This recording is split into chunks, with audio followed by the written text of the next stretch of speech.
Quando a gente pensa em mapa, o que vem à cabeça? Provavelmente um mapa de uma cidade, de um país, certo? Mas e se fosse possível mapear algo que não tem um lugar físico? Algo como, sei lá, os caminhos de um processo mental. Ou as correntes invisíveis que vão formando quem a gente é. Essa é a ideia, no mínimo intrigante, que a gente vai desvendar agora.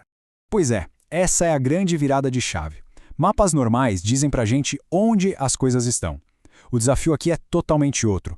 Como é que um mapa pode mostrar o processo de algo acontecendo, a sua transformação, o seu vir a ser? Vamos investigar como isso funciona.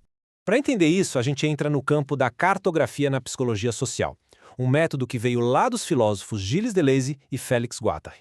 A ideia deles era simples, mas ao mesmo tempo revolucionária. Eles estavam reagindo àquelas abordagens que tentam congelar a realidade, sabe? Colocar tudo em caixinhas.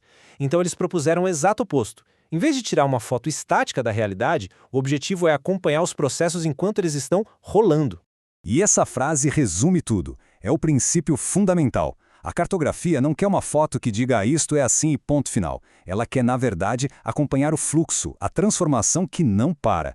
Pensa que é como seguir o curso de um rio, em vez de só tirar uma foto da margem. Essa mudança de foco, de um objeto estático para um processo em movimento, é o que define um método inteiro. Ok, mas para mapear processos, não dá para olhar para o mundo do mesmo jeito de sempre. É preciso cultivar um tipo diferente de atenção. Uma mudança, assim, fundamental no jeito de conhecer as coisas. E isso exige o que uma pesquisadora da área, a Virginia Kastrup, chama de uma nova política cognitiva. Funciona assim. De um lado, a gente tem a visão realista, que é aquela que acha que os dados estão por aí prontinhos, só esperando para serem coletados como se fossem frutas numa árvore. Do outro lado, a gente tem a visão construtivista da cartografia. E aí a coisa muda, porque ela entende que o conhecimento é produzido na própria interação de quem pesquisa com o que está sendo pesquisado. Ou seja, não se coleta, se produz. E essa mudança de política se reflete diretamente no modo de atenção. A atenção seletiva é como um holofote. A gente foca naquilo que já decidiu que é importante. Já a cartografia pega emprestado da psicanálise um conceito chamado atenção flutuante. Pensa nela como uma lente grande angular, uma atenção aberta que não está procurando nada específico, mas está pronta para se deixar surpreender. Essa citação do Freud é perfeita, né? Ela mostra o perigo de usar só o holofote. Se a gente só procura o que já conhece, como é que vai descobrir algo realmente novo? A atenção flutuante é, então, a ferramenta para escapar dessa armadilha. Tá bom, mas como é que essa tal de atenção flutuante funciona na prática? A fonte que a gente analisou descreve 4 movimentos, 4 técnicas que são o coração do método cartográfico. Vamos ver como esse quebra-cabeça se monta.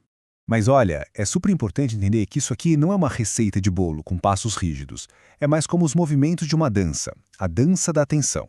Essa dança começa com uma varredura bem ampla, que é o rastreio, aí alguma coisa acontece e chama a atenção, é o toque. A atenção então se concentra naquilo, ela faz um pouso, e finalmente a gente aprofunda a compreensão com o reconhecimento atento.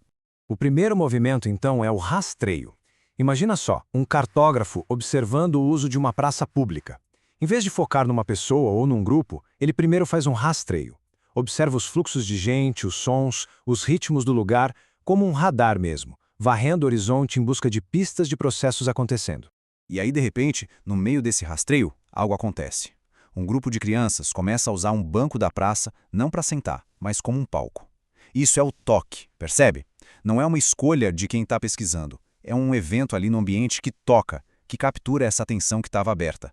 É o gatilho que diz, opa, olha para cá. Depois desse toque, a atenção faz o pouso. É como um pássaro que está voando e decide pousar naquele galho específico. A atenção do cartógrafo agora se concentra totalmente naquela cena das crianças no banco. A escala da observação muda. O panorama geral da praça some e dá lugar a um foco que reorganiza todo o cenário em volta daquele novo ponto de interesse. E aí a gente chega no último movimento. Quando a atenção pousa ali, não se trata de um reconhecimento automático, do tipo, são só crianças brincando. Não. O reconhecimento atento é um processo ativo. O cartógrafo começa a perceber as coisas únicas daquela cena. Como o banco virou palco, as regras que as crianças estão criando na hora, como elas interagem com quem passa. É um mergulho que conecta o que está sendo visto com a memória para construir um entendimento novo daquele fenômeno. Esses 4 movimentos juntos, olha, eles transformam completamente a ideia de pesquisa. Eles reforçam aquela ideia central de que o conhecimento não é uma coisa que a gente encontra pronta por aí, mas algo que a gente constrói ativamente. E essa abordagem muda o jogo todo. A pesquisa deixa de ser uma coleta de dados, como se fosse catar pedrinhas que já estavam no chão.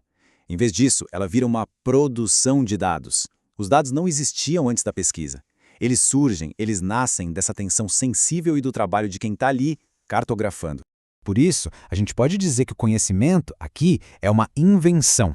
Mas calma, não no sentido de inventar moda, de tirar algo do nada. É no sentido original da palavra, que vem do latim invenire, que significa encontrar e compor com aquilo que se encontra. É uma composição criativa, guiada pelo que o próprio campo oferece.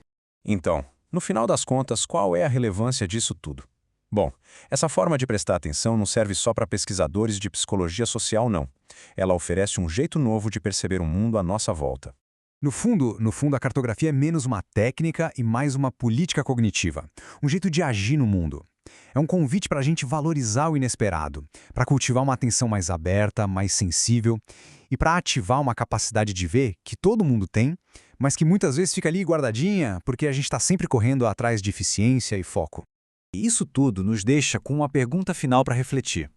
Se esse tipo de atenção, de rastreio, toque, pouso e reconhecimento atento, fosse aplicado no dia a dia, nos relacionamentos, no trabalho ou até nos próprios sentimentos, que mundos invisíveis poderiam começar a ser mapeados?